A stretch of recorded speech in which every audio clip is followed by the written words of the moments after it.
যুক্তরাজ্য, চীন সহ অনেক দেশই ভ্যাকসিন আবিষ্কারের দ্বারপ্রান্তে রয়েছে। তথ্যমতে বিশ্বের যেসব দেশের মাথাপিছু আয় $4000 নিচে, সেই সব দেশ এই ভ্যাকসিন বিনামূল্যেই পাবে। যেহেতু বাংলাদেশের মাথাপিছু আয় $2000 কাছাকাছি, সুতরাং বাংলাদেশে এই ভ্যাকসিন বিনামূল্যেই পেয়ে যাবে।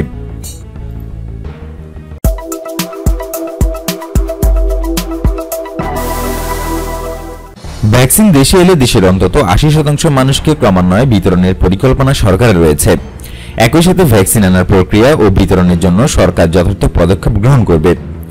সরকারের কাছে বর্তমানে প্রায় 3 লাখ কিট মজুদ রয়েছে জানিয়ে স্বাস্থ্যসেবা বিভাগের সচিব জানান। এরপরও আরও কিট আমদানি কার্যক্রম অব্যাহত রয়েছে। প্রতিদিন 10,000 করে পরীক্ষা করতে থাকলে মজুদকৃত কিট দিয়ে আরও অন্তত 1 মাস চালানো যাবে। এর মধ্যে নিশ্চয়ই আরও কিছু কিট আমরা আমদানি করতে সক্ষম হব। সুতরাং দেশে করোনা পরীক্ষার কোনো সংকট নেই। নিশ্চয়ই করোনা পরীক্ষা বৃদ্ধিতে আরও উদ্যোগ নেওয়া হবে। দেশে বর্তমানে করোনা টেস্টের পরিমাণ কমে গেছে। করোনা মোকাবেলা করতে পরীক্ষা সংখ্যা আরও বৃদ্ধি করতে হবে।